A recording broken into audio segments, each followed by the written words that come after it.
देश में 70 से लेकर 75% आबादी खेती बाड़ी पर निर्भर करती हो, वो किसान सरकार के एजेंडे का हिस्सा नहीं था।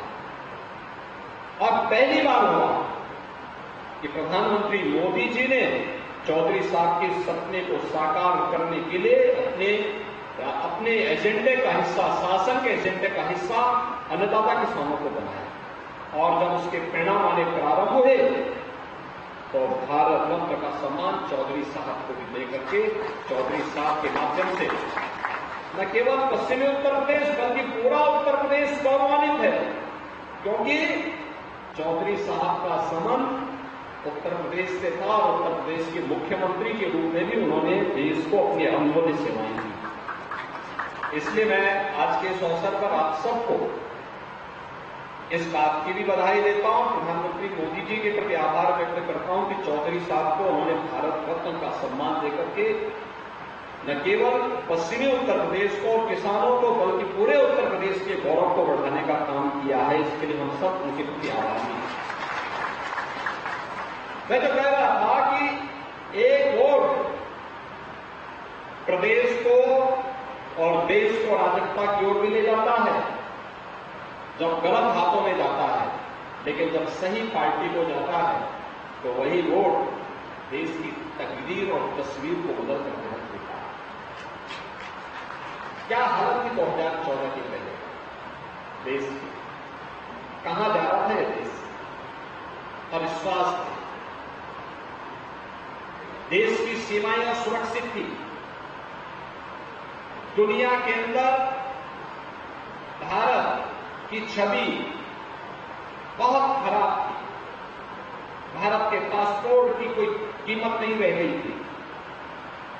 विकास के कार्य ठप से पड़ गए थे। कॉमनवेल्थ गेम्स दिल्ली में हुआ था और गेम्स संपन्न हो गए, तब तक कार्य पूरे नहीं हो पाए थे। व्यापक भ्रष्टाचार फैला था और उस समय किस किस प्रकार की जांचें बैठी थी, कौन नहीं जानता इन बातों को। लेकिन गलत हाथों में जनता ने नेतृत्व दिया था तो उस समय दुर्गति हो गई। 2014 का भारत वैश्विक मंच पर भारत का सम्मान बढ़ा है। देश की सीमाएं सुरक्षित नहीं है। क्या आज भी क्या कोई भारत की सीमा में घुसपैठ करने का तो साहस कर पाएगा? क्या नहीं कर सकता। कश्मीर में धारा 370 समाप्त हो गई। हम बचपन से नारा लगाते थे, भाजपा के लोग और जनसंघ के लोग नारा लगाते थे, एक देश में दो प्रधान, दो विधान, दो निशान नहीं चलेंगे। हम नारा देते थे, जहां बलिदान हुए मुखर्जी वो कश्मीर हमारा है। डॉक्टर श्यामा प्रसाद मुखर्जी ने कश्मीर के लिए अपने आप को बलिदान किया और पहली बार 1952 के बाद पहली बार कश्मीर में, क्योंकि कश्मीर में धारा 370 देश के अंदर उग्रवाद और आतंकवाद का कारण भी थी और हमारे सुरक्षा बलों के जवानों को पत्थरबाजी के माध्यम से उन्हें चोटिल करने का काम भी करती थी।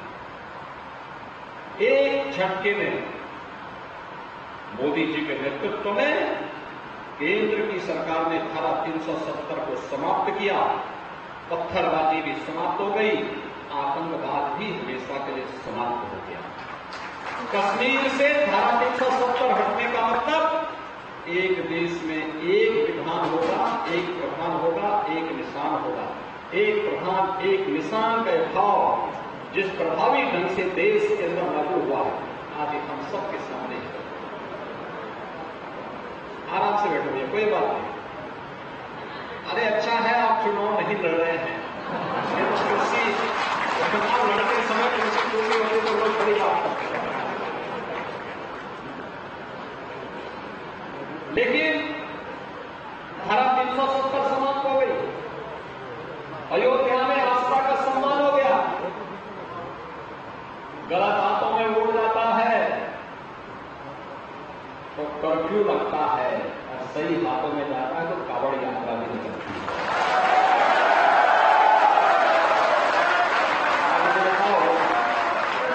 अन्नदाता किसानों का सम्मान कृषि सिंचाई योजना से लेकर के और प्रधानमंत्री किसान सम्मान निधि तक गन्ना मूल्य का भुगतान हो या फिर धान और गेहूं का क्रय, पहले बिचौलिए लेते थे, किसान देखता रह जाता था। आज एमएसपी से ज्यादा दाम अन्नदाता किसान को मार्केट में प्राप्त हो रहा है और हम भी इस बात को कहते हैं, जहां किसान को लाभ हो, किसान को अपनी फसल बेचनी चाहिए।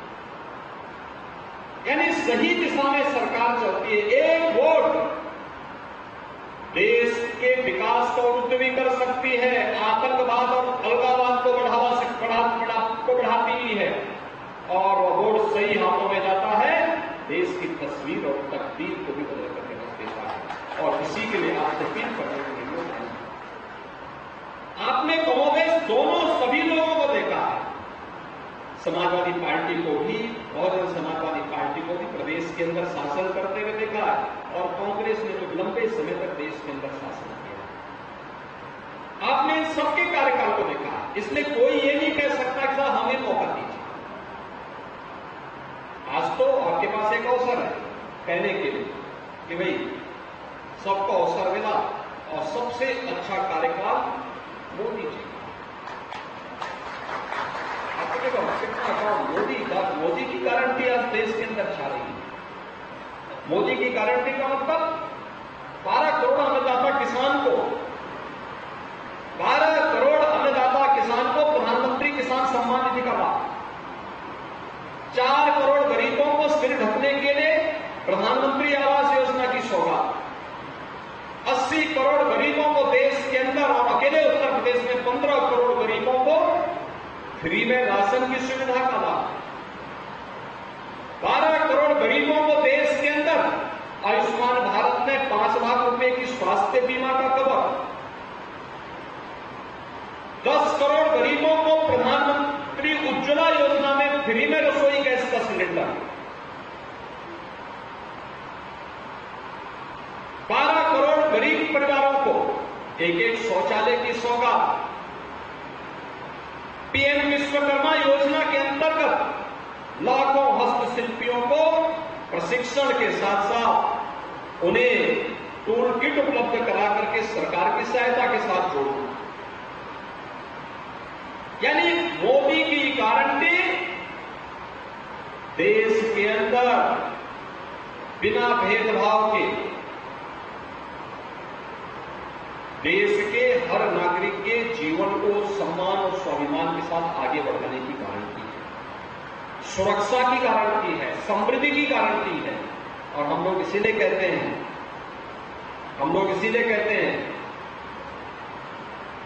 कि मोदी जी के लिए देश प्रथम है।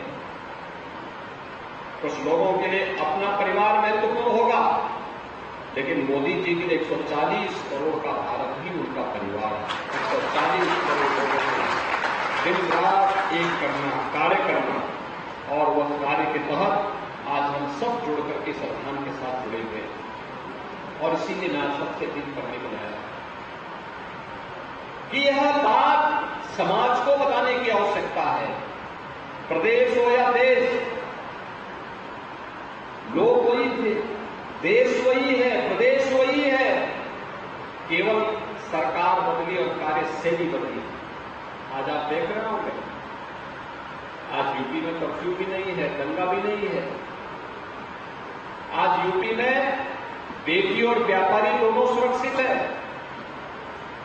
पर्व और त्योहार शांतिपूर्ण तरीके से मनाए जा रहे हैं, कहीं कोई अराजकता नहीं है।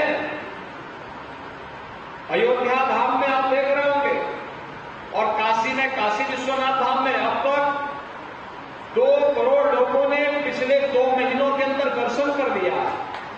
उत्तर प्रदेश में पहले लोग नहीं आना चाहते थे, आज पूरा देश आने के लिए आपको दिखाई दे रहा है। प्रतिदिन अयोध्या में 1 लाख, 1.5 लाख, 2 लाख तक श्रद्धालु आ रहे हैं दर्शन करने के। ऐसे ही काशी में भी इतने लोग प्रतिदिन आ रहे हैं। अनुमान करिए, जहां पहले कोई नाम सुन के करता, आज लाखों की संख्या में आ रहे हैं। दर्शन कर रहे हैं, सुरक्षित माहौल में वापस जा रहे हैं। व्यापारी का व्यापार फल फूल रहा है, पूरी मजबूती के साथ अपने कार्यक्रम को आगे बढ़ा रहा है। और इसी में मोदी जी ने संकल्प किया है विकसित भारत। मोदी जी का संकल्प है विकसित भारत की परिकल्पना को साकार करना, और संकल्पना के साथ हर भारतवासी को जोड़ना। विकसित भारत बनेगा तब जब उत्तर प्रदेश विकसित होगा, और उत्तर प्रदेश तब विकसित होगा जब केंद्र में भी और प्रदेश में भी एक जैसी सरकार है। और उत्तर प्रदेश के विकास के लिए क्या है? विकसित उत्तर प्रदेश के लिए विकसित बिजनौर भी चाहिए, और विकसित बिजनौर के लिए चंदन चौहान के और ओम कुमार का भी विजयी होना आवश्यक है।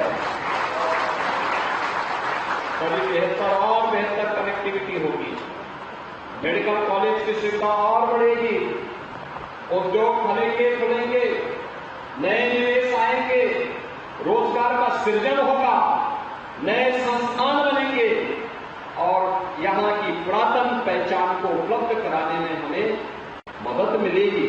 और आज इसी के आह्वान के साथ मैं आपके बीच में आया हूं। अभी परसों 31 को प्रधानमंत्री जी मेरठ में आ रहे हैं। बिजनौर के भी हमारे कुछ कार्यकर्ता वहां पहुंचेंगे, हमारे प्रत्याशीगण भी वहां पहुंचेंगे। एनडीए की सभा का शुभारंभ करेंगे, और फिर हम लोग भी बड़ी बड़ी चुनावी सभाओं के लिए जनपद में भी आएंगे, आपके बीच में आएंगे। आपसे भी मैं अपील करूंगा, आपके स्तर पर यह माहौल अभी से बनना प्रारंभ हो, और जो देश की आवाज बन चुकी है कि फिर एक बार मोदी सरकार, पूरे देश के अंदर एक ही आवाज है कि फिर एक बार मोदी सरकार के तीसरे कार्यकाल के लिए, वो हमारे लिए इसलिए महत्वपूर्ण है क्योंकि मोदी जी के तीसरे कार्यकाल में पहले 3 वर्ष के अंदर ही भारत दुनिया की तीसरी बड़ी अर्थव्यवस्था बनने वाला है।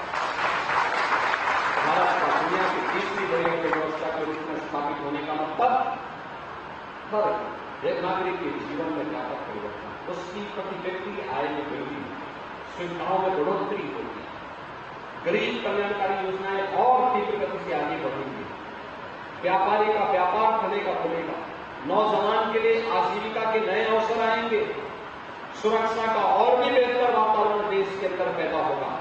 इस विश्वास के साथ आज मैं यहां पर श्री चंदन चौहान जी को और ओम कुमार जी को उनके पूरे अभियान के लिए अपनी शुभकामना देता हूं। आपका आशीर्वाद इनको जोरदार और विश्वास व्यक्त करता हूं कि जो टीम भारतीय जनता पार्टी और लोकदल ने बनाई है, जयंत जी के साथ भी हमारे पदाधिकारियों की बैठक हुई है, एक संयुक्त टीम बना करके ये मान करके चलना होगा कि बिजनौर लोकसभा सीट में हरेक भाजपा के कार्यकर्ता को, लोकदल के कार्यकर्ता को चंदन चौहान बनना पड़ेगा, और नगीना में भाजपा और लोकदल के हर कार्यकर्ता को ओम कुमार बनना पड़ेगा। और इसके लिए आह्वान करने के लिए आए हैं। चुनावी सभाएं संयुक्त रूप से होंगी, संयुक्त कार्यक्रम होंगे, और संयुक्त अभियान चल करके हमें विजयश्री का वर्ण करना है। मोदी जी को तीसरे कार्यकाल के लिए 80 की 80 सीटें प्रदान करनी है। इस विश्वास के साथ मैं आज के अवसर पर अपने दोनों प्रत्याशियों के प्रति अपनी शुभकामना देता हूं। आप सबका हृदय से अभिनंदन करते हुए अपनी वाणी को विराम देता हूं। आप सब मेरे साथ बोलेंगे, भारत माता की, भारत माता की, भारत माता की, वंदे वंदे वंदे। बता दें कि मुख्यमंत्री योगी आदित्यनाथ जो कि बिजनौर में मौजूद हैं, लोकसभा चुनावों के मद्देनजर वो चुनाव प्रचार कर रहे हैं, और ऐसे में उन्होंने जनसभा को संबोधित किया।